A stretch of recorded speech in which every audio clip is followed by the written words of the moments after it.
Hey guys, welcome back to my channel. Thank you so much for watching.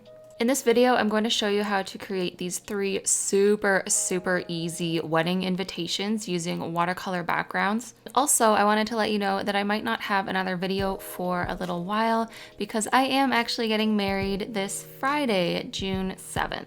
And then we are going on our honeymoon. So with that said, let's get straight into the video.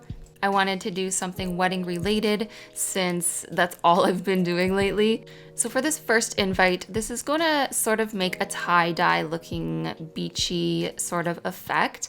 We're gonna start by wetting the top portion of the paper, just using a flat brush and some water so that the paper is shiny, not puddling with water, but just shiny.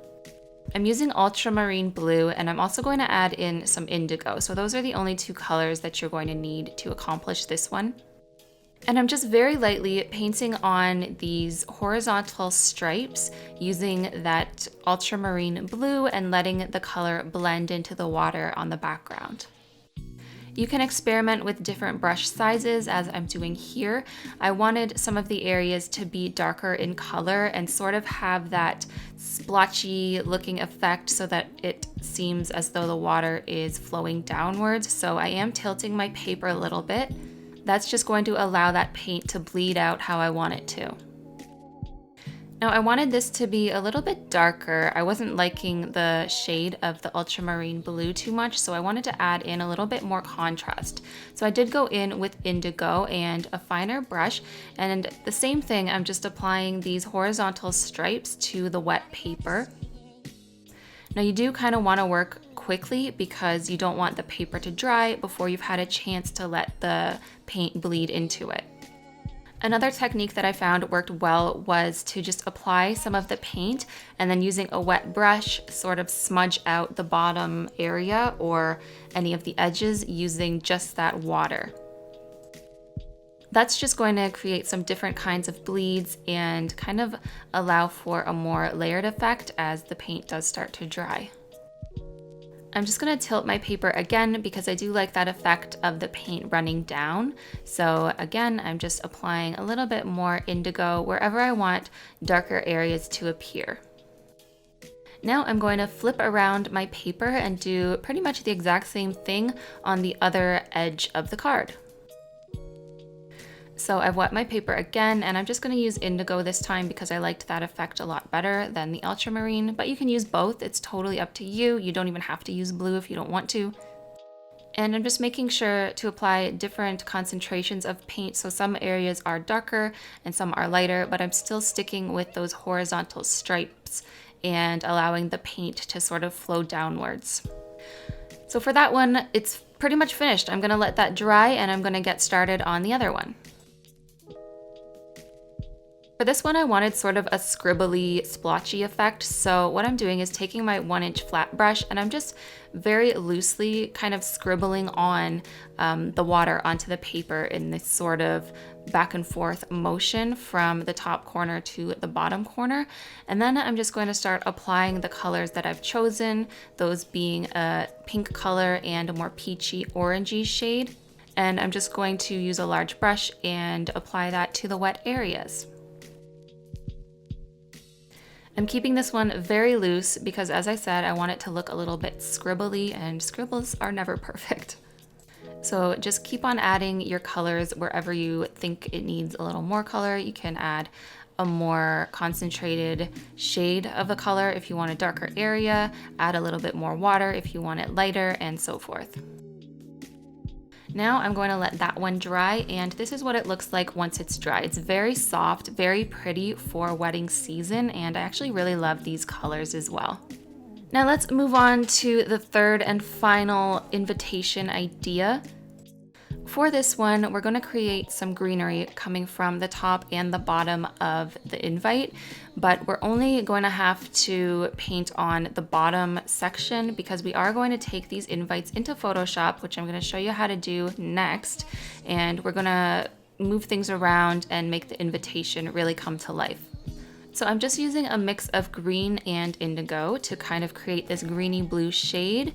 And I'm just pressing very lightly on the tip of my brush and then pressing down harder on the belly of my brush to create these sort of leafy greenery things. It is a lot easier to create these if you start at the top and then go down to the bottom. So I'm just pressing lightly with the tip and then pressing harder on the belly and then back to light. I'm going to try to evenly space this color out along the bottom, and then I'm going to switch colors to create a little bit more contrast as well. And also be sure to use the very tip of your brush to create those little stem indications in between the leaves. The brush I'm using here is actually my brand new brush from my Wonder Forest brushes collection. I'm going to include a little bit of information about these and how you can get them now at the end of the video, so please stay tuned if you're interested in those. But right now I'm just using indigo and I'm creating the exact same kind of greenery going from the top to the bottom again and just filling in some of those white areas. I really like using blues with my greens. I think it adds such a pretty, more muted shade, and I think it's perfect for wedding season as well. It's a lot softer than your traditional like bright greens and bright blues.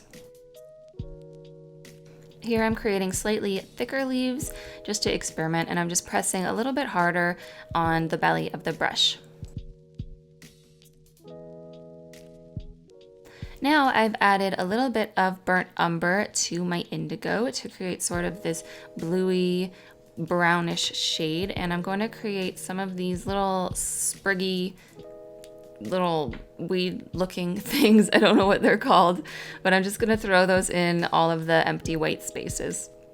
You're basically gonna wanna just create a U shape and fill it in with vertical lines to create these, and then attach each head of these with a stem. I just wanted to create something a little bit different from the typical greenery that I have in there now.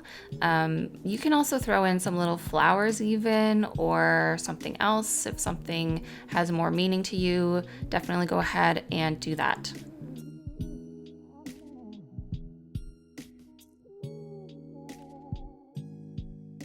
So I'm just gonna finish this up and let it dry. Now we're gonna pop on over to my computer and I'm gonna show you what I do.